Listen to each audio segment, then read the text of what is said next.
My name is Stephanie Mitchell, and I'm 29 years old. I never thought I'd be sitting at my parents' dinner table at this age, fighting back tears as my mother called me a failure.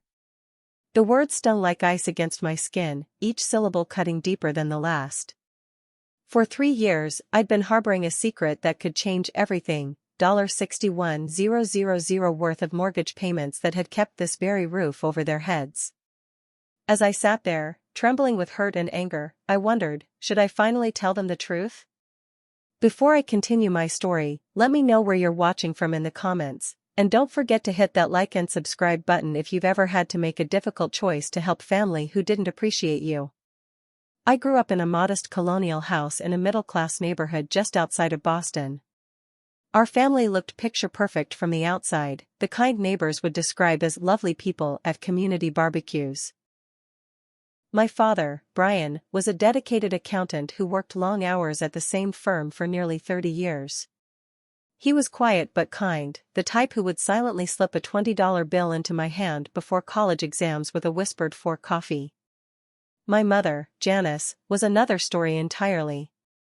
Before having children, she had been a rising executive at a marketing firm, something she never let us forget. I gave up my career for this family, became her battle cry whenever things didn't go her way. She was a perfectionist in every sense, our home was immaculate, dinner was always on the table at 6:30 sharp, and her expectations for her children were nothing short of excellence. Then there was my younger brother Kevin. 3 years my junior, he was the golden child from the moment he brought home his first perfect spelling test. While I struggled with math, Kevin seemed to absorb numerical concepts like breathing. When I got an A-, my mother would ask why it wasn't an A+. When Kevin got the same grade, there were celebrations and his favorite dinner. "Kevin is just naturally gifted," my mother would say to her friends, loud enough for me to hear from the next room. "Stephanie has to work so hard for everything." I still remember my 10th birthday when I received a set of encyclopedias while months later, Kevin got the Nintendo he'd been begging for on his birthday. When I questioned the disparity, my mother simply said, "Kevin needs rewards for motivation. You're more intrinsically driven." Despite the obvious favoritism, I remained determined to earn my mother's approval. In high school, I joined every club I could manage, debate team, student council, yearbook committee, while maintaining a 4.0 GPA. I stayed up until 2 in the morning completing assignments and preparing presentations, often surviving on just 4 hours of sleep. My father noticed. On nights when I was still at my desk long after everyone had gone to bed, he would bring me tea and sit quietly beside me. "You know, Steph," he said one night as I frantically prepared for a debate tournament, "your mother doesn't always show it, but she is proud of you." I wished I could believe him. My senior year, I was accepted to Cornell University with a partial scholarship. It should have been a moment of triumph, but my mother's response was lackluster at best. "That's nice, dear. Did you hear Kevin was selected for an advanced science program? The teacher says he could be headed for Harvard Medical." And indeed, that's exactly what happened. Kevin graduated as valedictorian and was accepted to Harvard Pre-Med while I was finishing my business degree at Cornell. The day he received his acceptance letter, my mother framed it immediately and hung it in the living room where every visitor could see it. My Cornell acceptance letter remained in a folder in my desk drawer. The pattern continued through our college years. My achievements, making Dean's List, securing a competitive internship, being elected president of the business club, were acknowledged with a pat on the head. Kevin's every accomplishment was celebrated with phone calls to relatives and special dinners. I learned to stop sharing my successes. I stopped seeking her approval. Instead, I channeled my energy into building my own life, independent of her validation. I focused on developing self-reliance and inner confidence. If external validation wouldn't come from my mother, I would need to provide it for myself. My father tried his best to fill the gap. He would call me privately after I shared news of an achievement with the family that my mother had glossed over. "I'm really proud of that internship, Steph," he would say. "Those companies don't just take anyone." His support kept me going, but the hole left by my mother's indifference grew larger with time. The real breaking point came during my senior year at Cornell. I had decided to pursue a career in tech product management rather than following the finance path my mother had assumed I would take, or worse in her eyes, not pursuing medical school like Kevin. Technology? Isn't that just a bubble waiting to burst? She said dismissively when I told her about my job offers. I don't understand why you wouldn't use your business degree for something stable, like what your father does. The irony that would later emerge from this statement still makes me shake my head. Mom, tech is the future, I tried to explain. The starting salary is higher than most finance positions, and the growth potential is enormous. If you say so, she replied, clearly unconvinced. I just hope you don't regret not pursuing something more substantial. That night, I made a promise to myself as I packed my suitcase to return to school. I would build a career so successful that even my mother couldn't dismiss it. I would prove my worth, not for her approval anymore, but for my own satisfaction. Little did I know then that life had a different lesson in store, one that would cost me $61,000 and years of silent resentment before everything would finally come to light. After graduating from Cornell, I accepted a position at a growing tech startup in Boston. The starting salary wasn't impressive, certainly nothing I could brag about to my mother, but the equity package was promising, and I believed in the company's vision for revolutionizing healthcare scheduling systems. My first year was brutal. I worked 14-hour days, including weekends, learning the industry and proving myself among colleagues who often underestimated me. There were nights I slept under my desk rather than waste time commuting home, only to return early the next morning. My social life became non-existent, and dating was out of the question. Meanwhile, Kevin was thriving in medical school, earning honors, and receiving a prestigious research grant in his second year. My mother called weekly to update me on his accomplishments, rarely asking about my own work beyond a perfunctory, "How's the computer job?" Despite the lack of family recognition, my hard work began to pay off. By my second year, I was promoted to product manager for our core application. By the third year, I had built a team of 5 and successfully launched a major platform update that increased our user base by 40%. On my 4th anniversary with the company, I was promoted to director of product, with a substantial salary increase and additional equity. I bought my first condo that year, a small but modern one-bedroom in a developing area of Boston. When my parents came to visit, my mother spent most of the time pointing out the neighborhood's flaws and questioning my investment wisdom. "It seems like a lot of money for such a small space," she commented, running her finger along my countertop as if checking for dust. "And this area seems a bit unsafe." My father, however, pulled me aside before they left. "This is really something, Steph," he said, his eyes shining with genuine pride. "You've done this all on your own. Not many people your age can say that." It was one of the few moments I felt truly seen by either of my parents. Life continued this way until 3 years ago, when everything changed. I was 36, settled in my role as director of product, with a team of 15 under my management. Our company had grown exponentially, and my early equity was now worth a considerable sum. I had upgraded to a larger condo in a better neighborhood and was considering investing in a vacation property. Then came the call from my father that would alter our family's trajectory forever. It was a Tuesday evening in March. I was just finishing a late meeting when my phone lit up with his name. "Dad? Everything okay?" I answered, immediately concerned. My father rarely called on weeknights. "Steph, His voice broke, something I'd never heard before. "I need to talk to you." "Not over the phone. Can you meet me tomorrow?" We arranged to meet at a coffee shop halfway between our homes. When I arrived, I barely recognized him. My father, always meticulously groomed with not a hair out of place, looked disheveled. His eyes were rimmed with red, and he'd lost weight. "Dad, what's going on? Are you sick?" Fear gripped me as I slid into the booth across from him. He shook his head, staring down at his untouched coffee. "I lost my job, Steph. 3 months ago." The revelation hit me like a physical blow. 3 months? why didn't you tell me? I was ashamed, he admitted, still not meeting my eyes. After 31 years at the firm, they decided to downsize. At 58, I'm too young to retire but apparently too expensive to keep. Have you been looking for other positions? I asked, my mind already racing through my professional network for potential connections. Every day.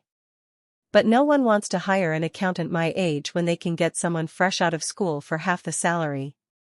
He finally looked up, and the defeat in his eyes broke my heart. That's not why I asked you here. There's more. That's when he told me the full truth. They were 3 months behind on their mortgage payments. My mother didn't know. He'd been hiding the job loss from her, leaving the house every day as if going to work, spending hours in libraries and coffee shops applying for jobs, then returning home at his regular time. Your mother, you know how she is. Her social standing, what people think, it would destroy her to lose the house. And Kevin's medical school loans, we're still helping with those. Dad, why didn't you come to me sooner? I reached across the table to grasp his trembling hands. You're my daughter. I'm supposed to take care of you, not the other way around. That afternoon, I went straight to my bank and arranged a wire transfer to cover the 3 months of missed mortgage payments plus the next 3 months. Then I set up an automatic monthly transfer to my father's personal account, enough to cover their mortgage with a little extra for utilities.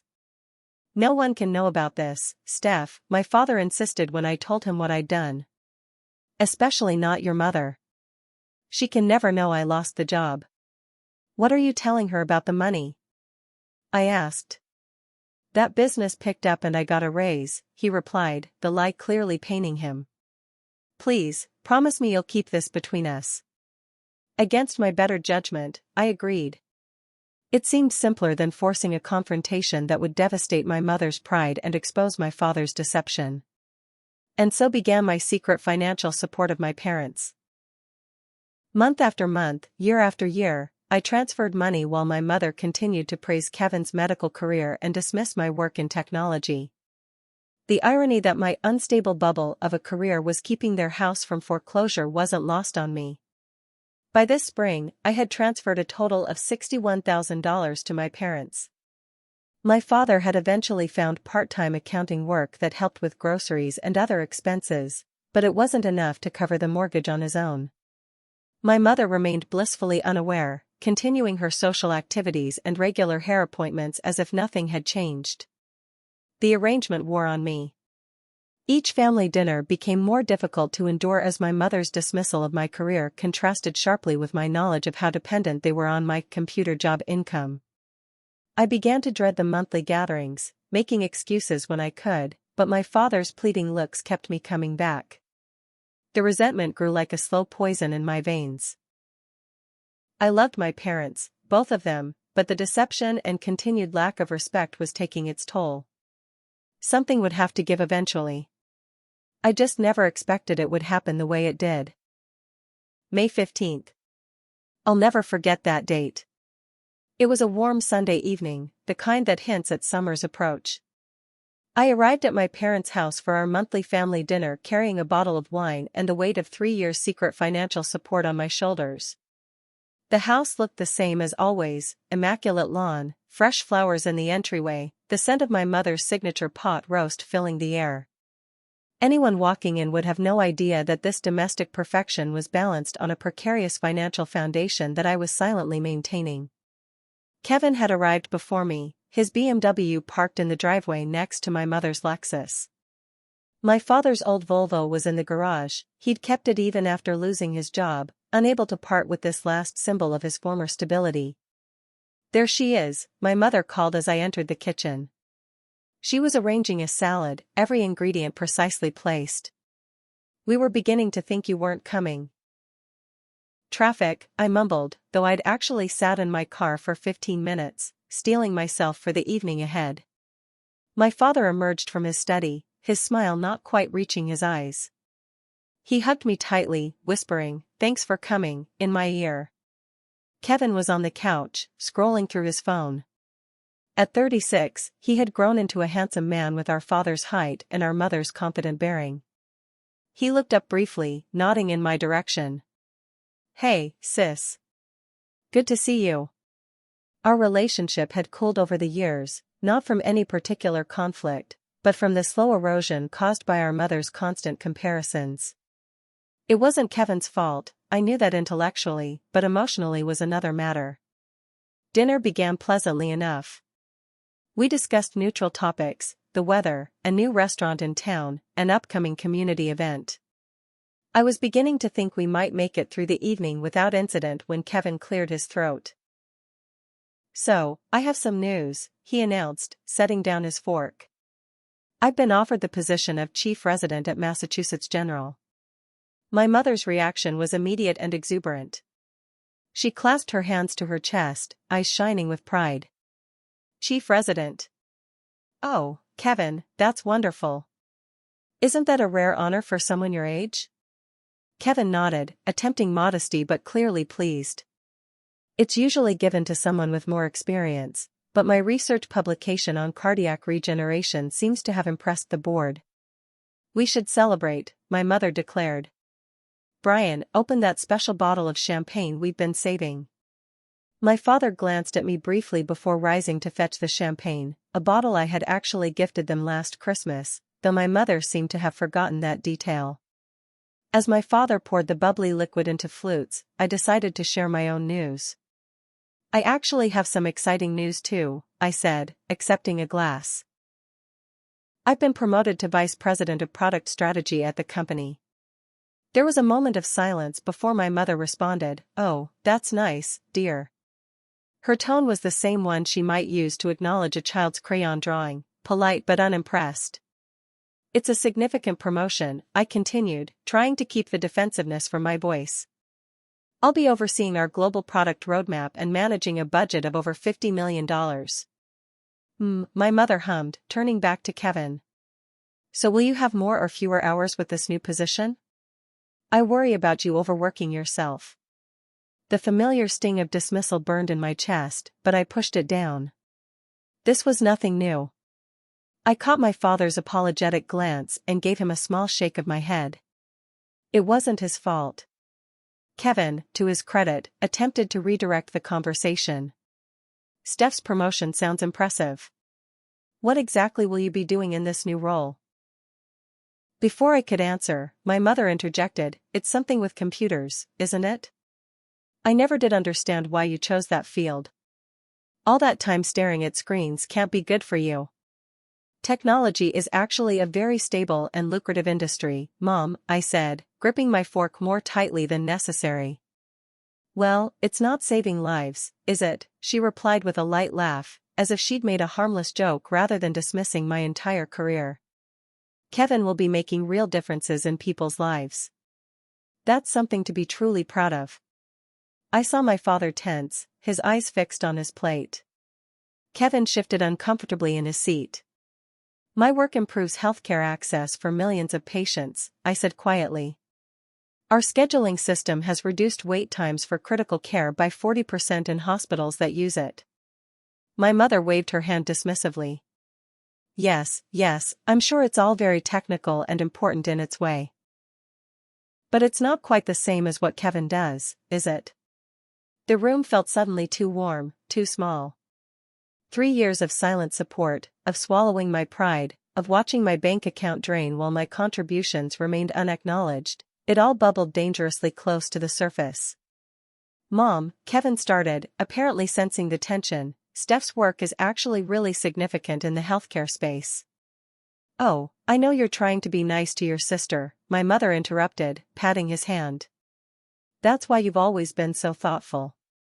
Remember when you were 10 and you let Stephanie win at Monopoly because she was having such a hard time understanding the math? That never happened. I had always beaten Kevin at Monopoly, fair and square.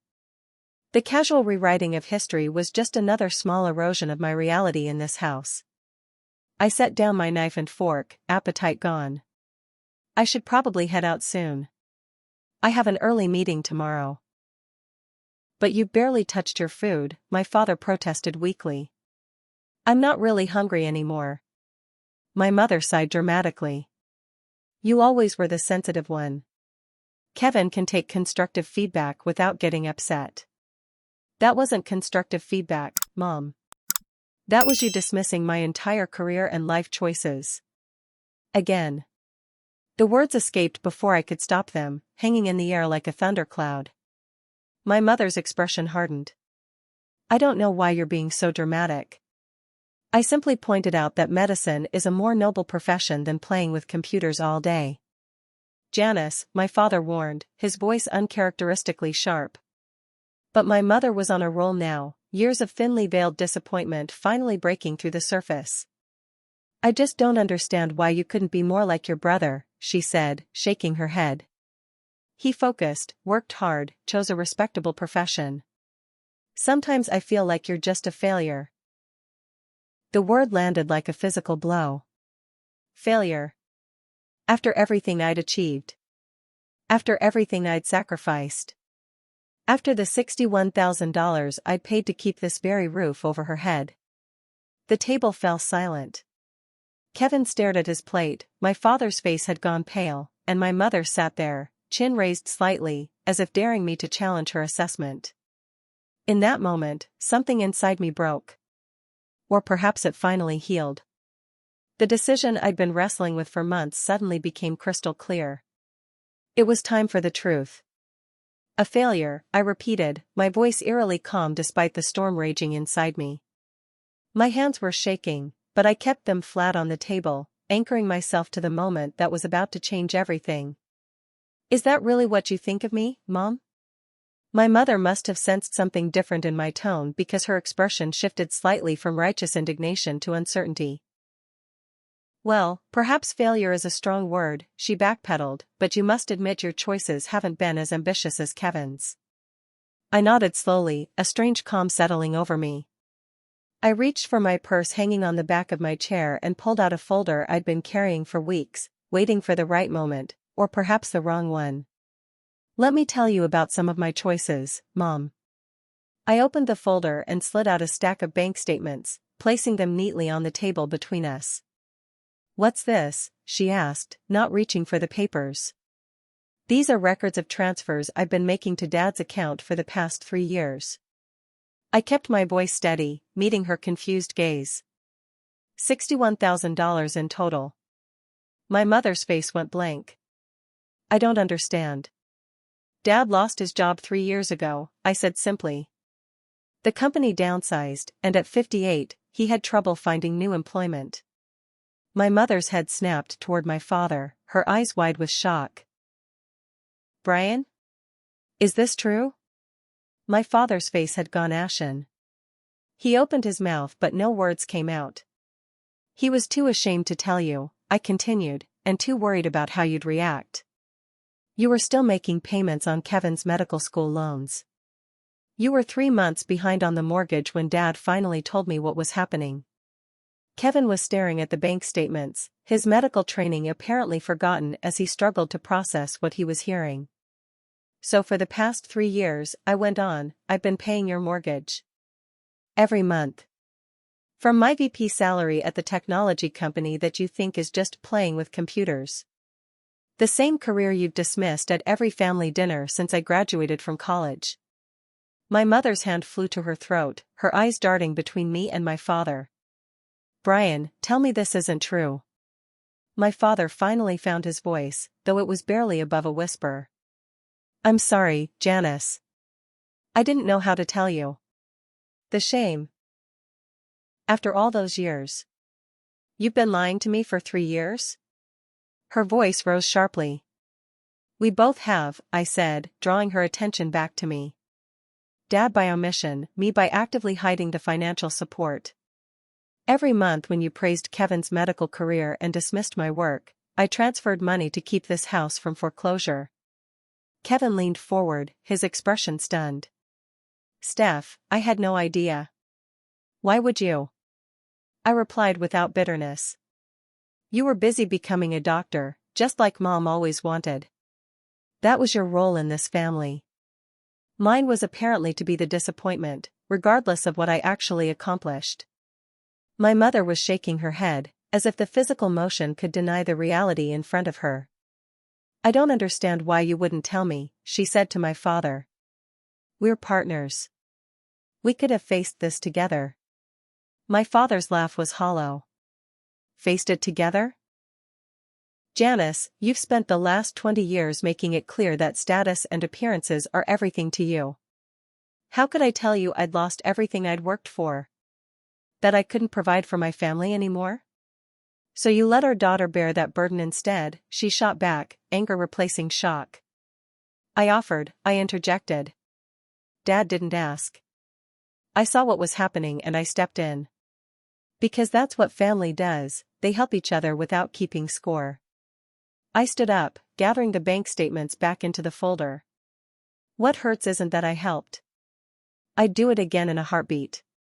What hurts is that while I was draining my savings to keep your house, you were sitting at this table calling me a failure. The tears I'd been holding back finally spilled over. Do you have any idea what it's like to hear your mother say she's disappointed in you when you're the reason she still has a roof over her head? To be compared unfavorably to your brother while you're sacrificing your own financial security for your family? Kevin stood abruptly. Mom, how could you? After everything Steph has done? My mother remained frozen, her perfect world crumbling around her. I didn't know, she whispered. How could I have known if no one told me? You could have paid attention, I said quietly. You could have seen me, really seen me, instead of measuring me against some impossible standard. You could have valued my choices and my career on their own merits instead of constantly comparing them to the path you wanted for me. I picked up my purse, suddenly exhausted. The weight of 3 years of secrecy had lifted, but in its place was a bone-deep weariness. $61,000, I said, heading for the door. That's what my failure is worth. I left them sitting there. My brother standing in stunned silence, my father with his head in his hands, and my mother staring at the space where the bank statements had been, as if they might reappear and reveal a different truth. As I closed the front door behind me, I heard my mother's voice, small and broken, "Stephanie, wait." But I was already gone. The rain matched my mood as I drove away from my parents' house, tears blurring my vision so badly that I had to pull over twice. The weight of the revelation pressed on my chest, making it difficult to breathe. For 3 years I had carried this secret, and now that it was out, I felt both lighter and somehow more broken. My phone started ringing before I even reached my apartment. First my father, then Kevin, then my father again.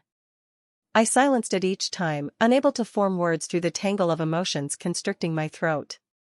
By the time I reached home, I had 6 missed calls and multiple text messages.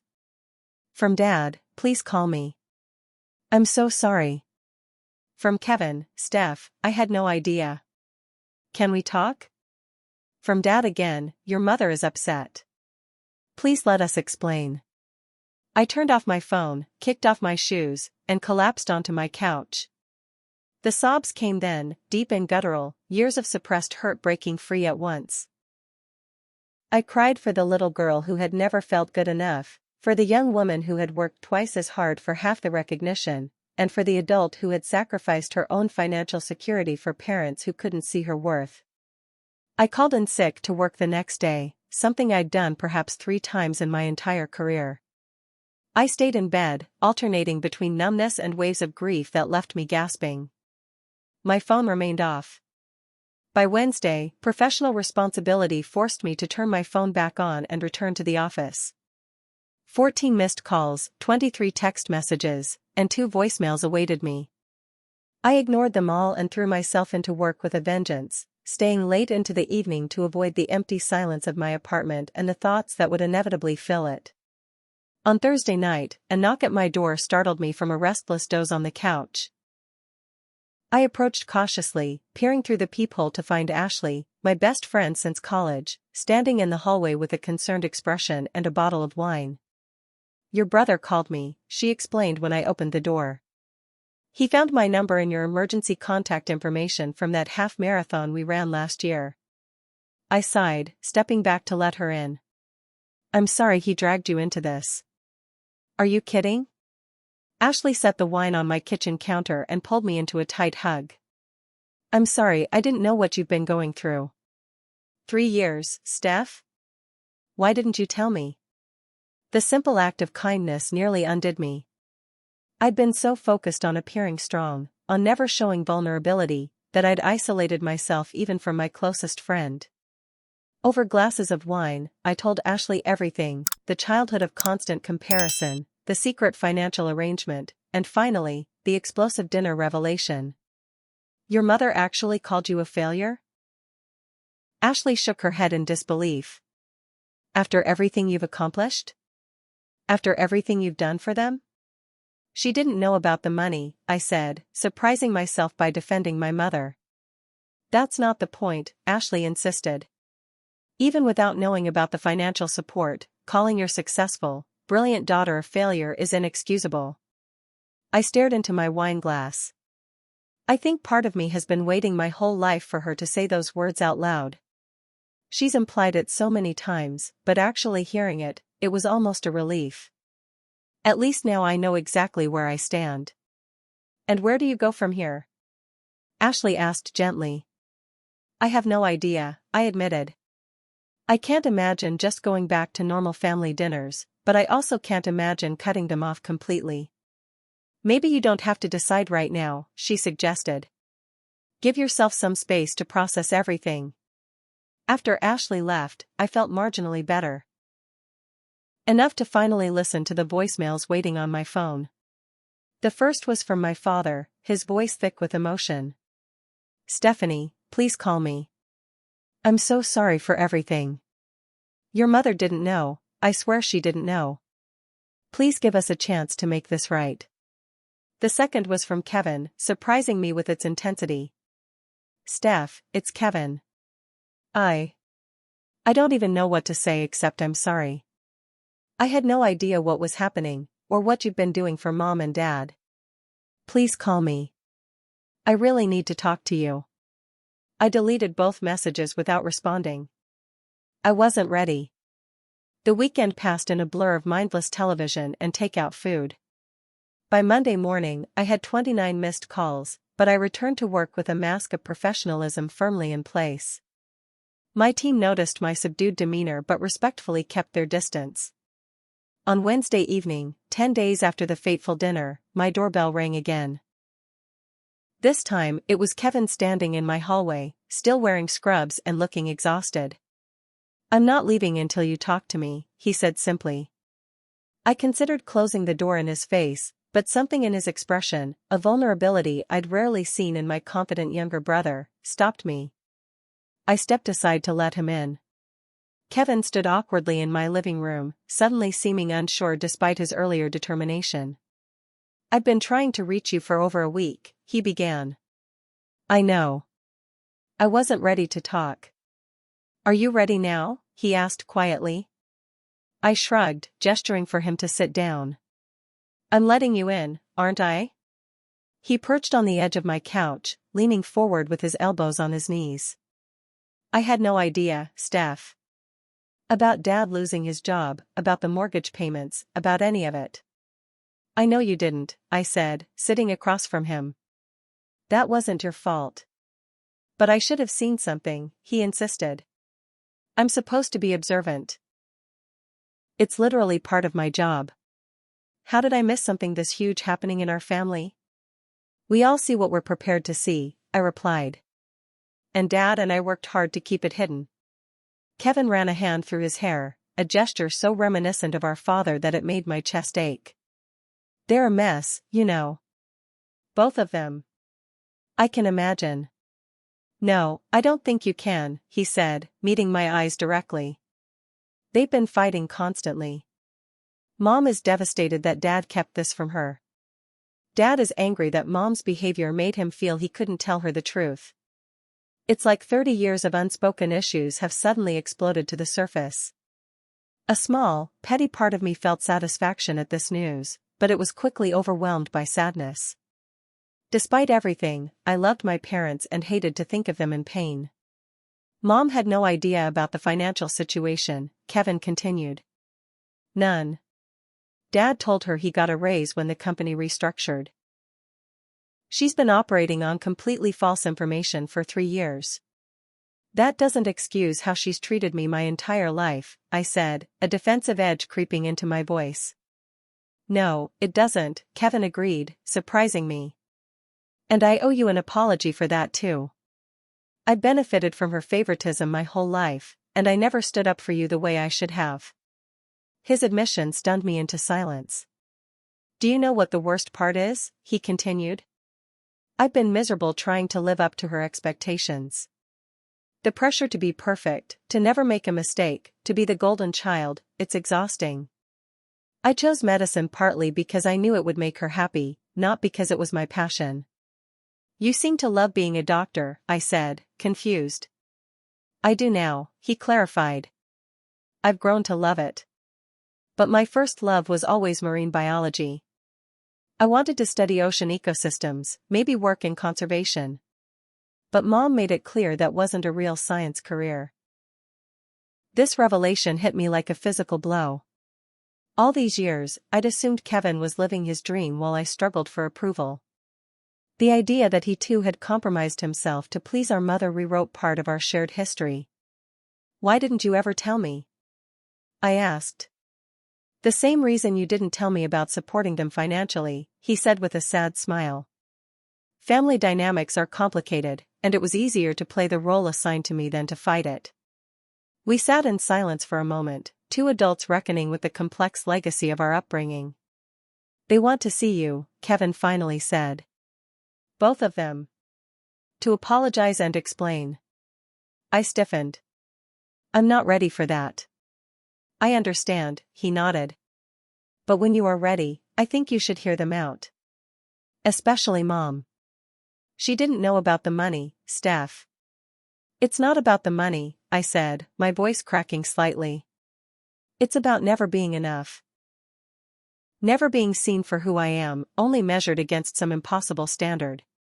Kevin reached across the space between us and took my hand. I see you, sis.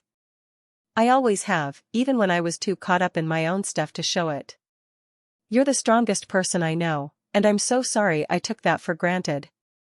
For the second time that week, I found myself crying in front of someone else, something I'd trained myself not to do since childhood. But this time, the tears felt cleansing rather than devastating. As Kevin was leaving, he turned back at the door. Just think about talking to them, okay?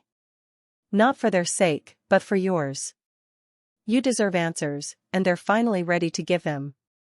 After he left, I sat alone in my quiet apartment, turning over everything he had said.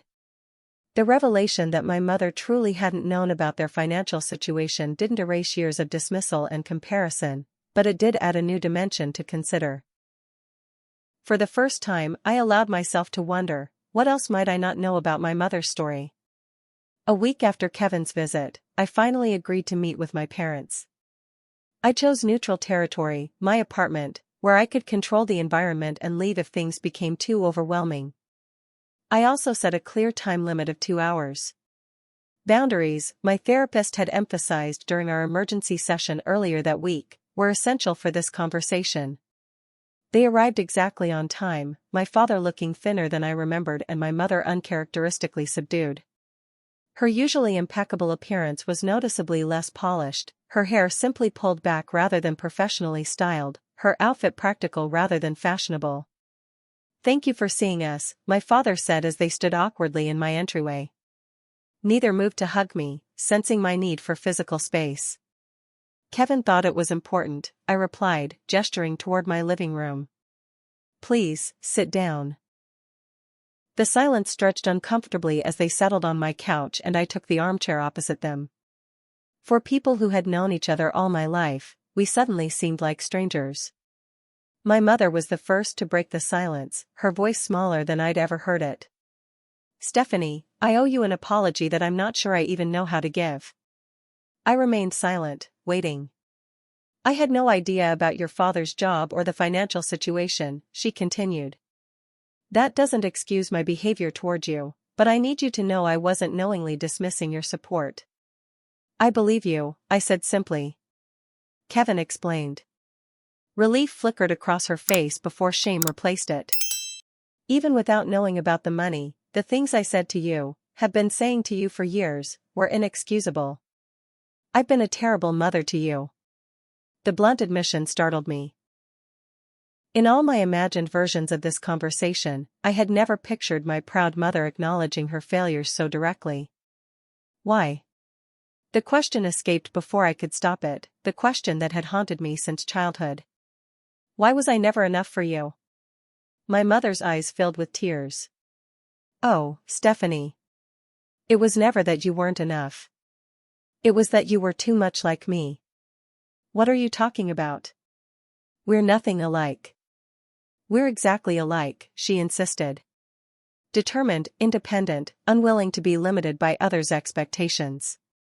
I see in you everything I gave up when I left my career to become a mother. My father reached for her hand, but she pulled away slightly. Your father knows this, she continued. We've been talking, really talking, for the first time in years. I resented giving up my career when we had children. I had been on track for a vice presidency, like you are now, when I became pregnant with you. You always said you chose to leave, I pointed out. I convinced myself that was true, she admitted. It was easier than acknowledging I felt forced to choose between career and family in a way your father never did. When you showed the same drive and ambition I once had, it stirred up all that buried resentment. So you punished me for being ambitious? I couldn't keep the hurt from my voice. No, yes, I don't know, she stumbled over her words. I wasn't conscious of it. I think I was trying to protect you from my mistakes, pushing you toward what I thought was a more fulfilling path. And with Kevin. She trailed off, glancing at my father. With Kevin, you were trying to create the perfect child who would justify your sacrifice, my father finished for her. My mother nodded, tears now flowing freely. It wasn't fair to either of you. I placed impossible expectations on Kevin and impossible restrictions on you. I was trying to live vicariously through both of you in different ways, and I hurt you both terribly in the process. I sat back, processing this revelation. All these years, I'd assumed my mother's preference for Kevin was about him being better somehow, smarter, more accomplished, more worthy of love. The idea that her treatment of me stemmed from seeing herself in me was both illuminating and confusing. That doesn't make it hurt any less, I finally said. No, it doesn't, she agreed. And I don't expect forgiveness. I just want you to know that it was never about you not being enough. You have always been extraordinary, Stephanie. I was too blinded by my own regrets to see it clearly. My father leaned forward, his expression grave. I need to apologize too, Stephanie. I should never have put you in the position of supporting us financially without your mother's knowledge. The shame I felt about losing my job, it's no excuse. I took advantage of your generosity and made you complicit in my deception. Why did you hide it from her? I asked, the question that had bothered me for 3 years. He glanced at my mother before answering. Your mother and I stopped really communicating years ago. We fell into roles, she was the social director, the family manager, and I was the provider. When I could no longer fulfill that role, I couldn't face her disappointment. I couldn't admit that failure. We built our entire marriage on false assumptions about what the other person wanted, my mother added. I thought your father wanted a perfect wife who managed everything at home so he could focus on his career. He thought I wanted financial security above all else. And neither of you ever talked about it? I asked incredulously. They exchanged looks of sad recognition. No, my father admitted. Not honestly. Not until all this came out. We've started seeing a marriage counselor, my mother said, surprising me again. The mother I knew would have considered therapy a shameful admission of weakness. We're trying to learn how to actually talk to each other after 35 years of marriage. That's good, I said cautiously. I've also been looking at options to return to work, my mother added. Not in my former field, too much has changed, but something that would use my organizational skills. I nodded, struggling to reconcile this new, vulnerable version of my mother with the controlling, critical woman who had shaped my childhood. What do you want from me? I asked directly. Beyond delivering these apologies? They exchanged glances again before my father spoke. We want a chance to build a new relationship with you, one based on honesty and mutual respect. We know we can't erase the past, but perhaps we can create a better future. And we want to repay you, my mother added firmly. Every penny you've contributed to our mortgage. We're putting the house on the market next week. It's too big for us now anyway, and the proceeds should allow us to buy something smaller outright and return your money. I didn't do it for repayment, I said automatically. We know, my father said gently. You did it out of love, which makes our deception even worse. But this isn't about the money for us either, it's about accountability and making things right. I took a deep breath, trying to sort through my jumbled emotions. Part of me wanted to forgive them immediately, to embrace this new openness and move forward.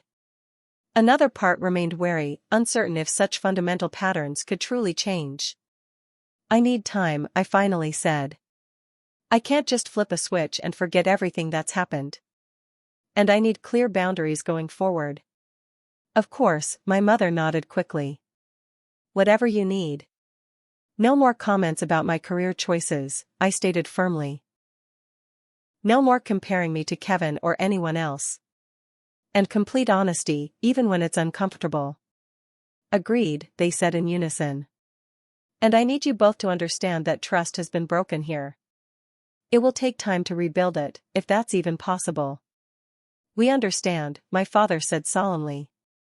We're prepared to put in the work for as long as it takes. As they prepared to leave after our 2 hours were up, my mother paused at the door, her hand hovering uncertainly before gently touching my arm. You are not a failure, Stephanie, she said, her voice thick with emotion. You are the strongest, most successful person I know. And I am so very proud of you, not because of what you've done for us, but because of who you are. I should have told you that every day of your life. For the first time in years, perhaps ever, I saw my mother clearly. Not as the perfect, critical force who had shaped my childhood, but as a flawed, complex woman wrestling with her own regrets and limitations. It didn't erase the hurt, but it opened a door I had long thought permanently closed. Thank you for saying that, I replied quietly. It means a lot to hear it now. As I closed the door behind them, I leaned against it, exhausted but somehow lighter. The road ahead would not be easy, but for the first time, it seemed possible that we might find a new way forward, not by forgetting the past, but by finally confronting it honestly. 3 months later, I stood in my kitchen arranging appetizers on a platter, pausing occasionally to glance at the clock. My parents and Kevin would be arriving in 20 minutes for dinner at my apartment, our first family gathering since the confrontation that had shattered and begun to rebuild our relationships. In the months since our initial conversation, we had been taking small steps toward a new kind of family dynamic. My parents had sold their house as promised and moved into a modest 2-bedroom condo closer to the city. Despite my protests, they had insisted on repaying me the full $61,000 from the house proceeds, which I had reluctantly accepted and mostly redirected into my retirement accounts. More significant than the financial resolution were the changes in our interactions. My weekly phone calls with my father had evolved to include my mother as well, and while occasionally awkward, they were marked by a new authenticity that was both refreshing and strange. The doorbell rang earlier than expected. I opened it to find Kevin holding a bottle of wine and wearing a tentative smile. I came early to help, he said. And to check in before Mom and Dad arrive. I stepped back to let him in, grateful for his thoughtfulness. Our relationship had been undergoing its own transformation, the artificial distance created by our mother's favoritism gradually giving way to a more genuine sibling bond. How are you feeling about tonight? He asked, following me to the kitchen. Nervous, I admitted. But ready, I think. They're nervous too, he confided. Mom changed outfits 3 times. I stopped by their place on my way here. I smiled at the image of my formerly perfect mother fretting over what to wear to dinner at her daughter's apartment. Small changes, but meaningful ones. When my parents arrived 30 minutes later, the initial moments were stilted but not uncomfortable. My mother handed me a houseplant rather than her usual critical assessment of my decor, and my father hugged me without the cloud of secrecy that had hung between us for so long. As we settled around my dining table, I noticed subtle shifts in our family configuration. My mother asked questions about my recent work project with genuine interest, listening attentively as I explained the challenges of expanding our platform internationally. "That sounds incredibly complex," she said when I finished. "Coordinating teams across so many different time zones and regulatory environments must require extraordinary management skills." The simple acknowledgement of my professional capabilities, something I had craved for decades, felt both wonderful and surreal. "It's challenging," I agreed, "but that's what makes it interesting." Later, as we moved to the living room for coffee, my mother surprised me by asking if I would help them set up a realistic budget for their new lifestyle. "Your father and I have never been good at financial planning," she admitted. "We always just assumed everything would continue as it always had. I think we need to learn some new skills at this stage of life." "I'd be happy to help," I said, amazed at how easily the words came. 3 months ago, the idea of my mother acknowledging any area of incompetence would have been unthinkable.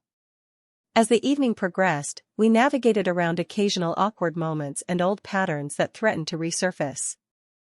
Once, when my mother began to compare Kevin's and my approaches to career advancement, she caught herself mid-sentence. "I'm sorry," she said, meeting my eyes directly. "Old habits.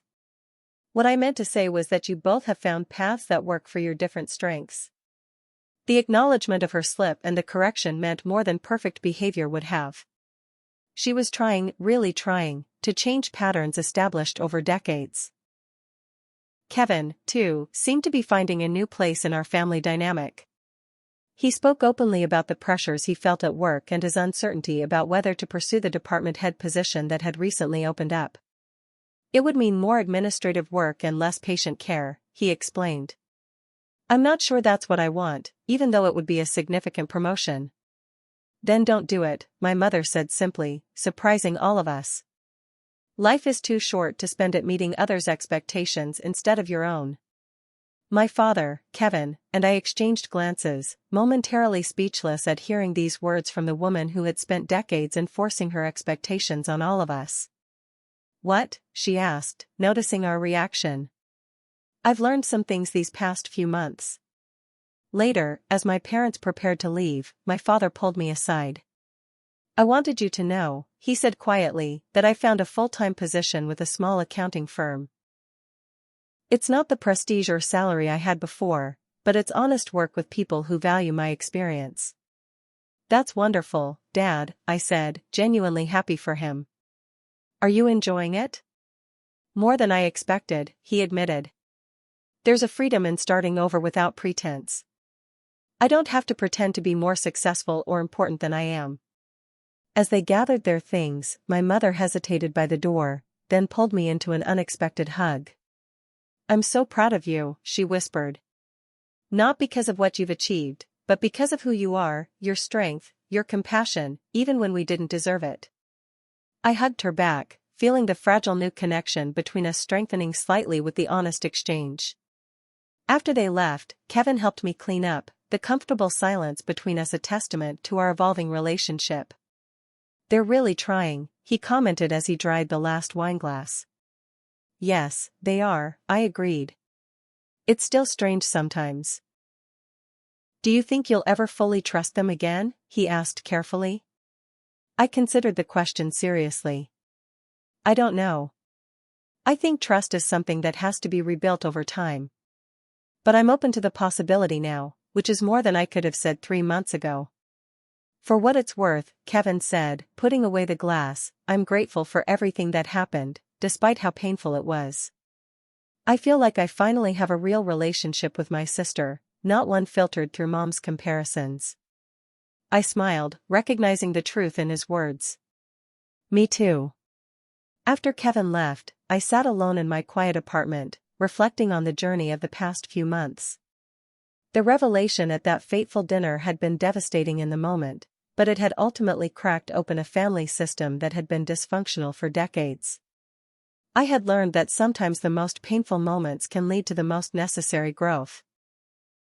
That honesty, while difficult, is the only sustainable foundation for meaningful relationships. That it's never too late to confront old wounds and establish new boundaries.